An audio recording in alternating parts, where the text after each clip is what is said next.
ನಾಳೆನೇ ಎಂಗೇಜ್ಮೆಂಟ್ ಅನ್ನೋ ಥರ ಆಡ್ತಿದ್ಯಲ್ಲ, ಸ್ವಲ್ಪ ಹೊತ್ತು ಆರಾಮಾಗಿರ್ತೀಯಾ? ಅಲ್ಲ ಕಣೆ, ನೀವು ಈಗಿನ ಕಾಲದವರು ಎಲ್ಲ ಕೆಲಸನೂ ಆಗ್ಬಿಡತ್ತೆ ಅಂತ ಕೊನೆ ಗಲ್ಗೆವರೆಗೂ ಕೂತ್ಕೊಂಡಿರ್ತೀರಾ. ಆಮೇಲೆ ಕಾರ್ಯಕ್ರಮ ದಿವಸ ಅದಾಗಿಲ್ಲ ಇದಾಗಿಲ್ಲ ಅಂತ ಅಂಟು ಸುಟ್ಟು ಬೆಕ್ಕಿನ ಥರ ಓಡಾಡ್ತಿರ್ತೀರಾ. ನನಗೆ ಹಂಗಾಗಲ್ಲ. ಇನ್ನೂ ಎಷ್ಟು ಕೆಲಸ ಬಾಕಿ ಇದೆ ಗೊತ್ತಾ? ನಾನು ಮೊದಲು ಕರ್ಣಂಗೆ ಫೋನ್ ಮಾಡ್ಬಿಡ್ತೀನಿ. ನೀನು ಕರ್ಣ ಅನ್ಕೊಂಡು ಈಗ್ಲಿಂದನೇ ಬಾಲ ಸುಟ್ ಬೆಕ್ಕಿನ ಥರ ಆಡ್ತಿದ್ಯಾ.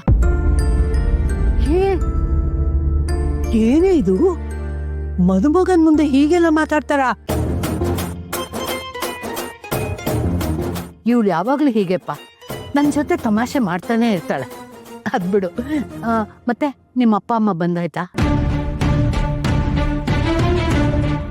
ಅವ್ರನ್ನೂ ಕರ್ಕೊಂಡು ಬಂದಿದ್ರೆ ನಿಮ್ಮ ಕಡೆಯಿಂದ ಏನು ತರ್ತೀರಾ, ನಮ್ಮ ಕಡೆಯಿಂದ ಏನು ಕೊಡಬೇಕು ಎಲ್ಲ ಮಾತಾಡ್ಬಿಡ್ಬೋದಾಗಿತ್ತು ಒಂದ್ಸಲ. ಅಪ್ಪ ಅಮ್ಮ ಬರ್ತಾರೆ ಅಮ್ಮ. ಅಯ್ಯೋ, ಬರ್ತಾರೆ ಅಲ್ಲಪ್ಪ, ಅವ್ರು ಬರಲೇಬೇಕು.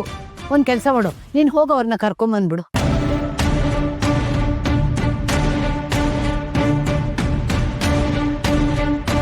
ಅಮ್ಮ, ಅವ್ರಿಗೆ ತುಂಬ ಕೆಲಸ ಇತ್ತು. ನಾನು ಅವ್ರಿಗೆ ಇವತ್ತೇ ಫ್ಲೈಟ್ ಬುಕ್ ಮಾಡಕ್ಕೆ ಹೇಳ್ಬಿಡ್ತೀನಿ, ಬಂದ್ಬಿಡ್ತಾರೆ. ಅಂದ್ರೆ ಇನ್ನೂ ಬುಕ್ಕೇ ಮಾಡಿಲ್ವಾ?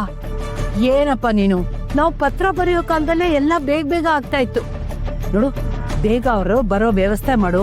ಹಾಗೆ ಅವ್ರು ಯಾರ್ಯಾರು ಬರ್ತಾರೆ, ಎಷ್ಟು ಜನ ಬರ್ತಾರೆ ಅದನ್ನು ತಿಳ್ಕೊಂಡು ನಂಗೆ ಹೇಳ್ಬಿಡು. ಶಾಂತಿ, ಅವನೇನು ಚಿಕ್ಕ ಮಗುನಾ? ಅವ್ರ ಕಡೆಯವ್ರನ್ನ ಅವ್ನು ಮ್ಯಾನೇಜ್ ಮಾಡ್ತಾನೆ ಬಿಡು. ನೀನು ಯಾಕೆ BP ರೈಸ್ ಮಾಡ್ಕೋತಿದ್ಯಾ? ಒಂದು ಹೇಳಿದ್ರೆ ಹೆಚ್ಚು, ಒಂದು ಹೇಳಿದ್ರೆ ಕಮ್ಮಿ ಕಣೆ. ನನ್ನ ಆತಂಕ ನನಗೆ. ಲಕ್ಷ್ಮಿಗೆ ಮೂರು ಸರಿ ಹೇಳಿದ್ದೀನಿ, ಇನ್ನೂ ಎಷ್ಟೊಂದು ಕೆಲಸಗಳು ಬಾಕಿ ಇದೆ. ಕರ್ಣಂಗೆ ಫೋನ್ ಮಾಡಿ ಹೇಳ್ಬಿಡ್ಬೇಕು. ದುಡ್ಡಿಗೋಸ್ಕರ ಹುಡ್ಕೊಂಡು ಬಂದ್ರಲ್ಲ, ಅವರೇ ಅಲ್ವಾ ನಿಮ್ಮ ಅಜ್ಜಿ? ಆರ್ತಿ ತಟ್ಟೆ, ಬೆಳ್ಳಿ ದೀಪದ ಕಂಬ ಎಲ್ಲ ಅವನು ತಂದ್ಕೊಡ್ತಾನಂತೆ. ಹಾಗೆ ಒಳ್ಳೊಳ್ಳೆ ಡಿಸೈನ್ ಇರೋ ಅರ್ಶಿನ ಕುಂಕುಮದ ಬಟ್ಲು ಎಲ್ಲ ಅವನೇ ಆರಿಸ್ಕೊಡ್ತಾನೆ ಅಂತ ಲಕ್ಷ್ಮಿ ಹೇಳಿದ್ಲು. ಕರ್ಣ ಒಳ್ಳೆ ಶಾಪಿಗೆ ಕರ್ಕೊಂಡು ಹೋಗ್ತಾನಂತೆ. ಆಮೇಲೆ ಅದ್ರ ಜೊತೆಗೆ ಅದೇನೋ ಬ್ಲೌಸ್ ಪೀಸ್ ಅಂದ್ಬಿಟ್ಟು ಖರ್ಚಿಪ್ ಥರ ಇಷ್ಟಿಷ್ಟ ಕೊಡ್ತಾರಲ್ಲ, ಅದು ಬಿಟ್ಟು ಒಳ್ಳೆ ತಗೊಂಬರಕ್ಕೆ ಅವನಿಗೆ ಗೊತ್ತಂತೆ. ಇಷ್ಟು ವರ್ಷ ನಮ್ಮ ಕೆಲಸಗಳನ್ನ ನಾವೇ ಮಾಡ್ಕೋತಿರ್ಲಿಲ್ವಾ? ಈಗ ನೋಡಿದ್ರೆ ಮಾತು ಮುಂಚೆ ಕರ್ಣ ಅಂತಾನೆ ಇರ್ತೀಯಲ್ಲ. ಒಳ್ಳೆ ಎಲ್ರೂ ಬುಟ್ಟಿಗೆ ಹಾಕೊಂಡ್ಬಿಟ್ಟಿದ್ದಾನೆ. ಅಯ್ಯೋ ಅಜ್ಜಿ, ಎಲ್ಲ ಕೆಲ್ಸಕ್ಕೂ ಕರ್ಣ ಸರಿ ಬೇಕು ಅಂತ ಹೇಳ್ತಿದಾರಲ್ಲ. ಅಜ್ಜಿ, ಅದೇನು ಕೆಲಸ ಇದೆಯೋ ನನಗೆ ಹೇಳು, ನಾನೇ ಹೋಗಿ ಬರ್ತೀನಿ.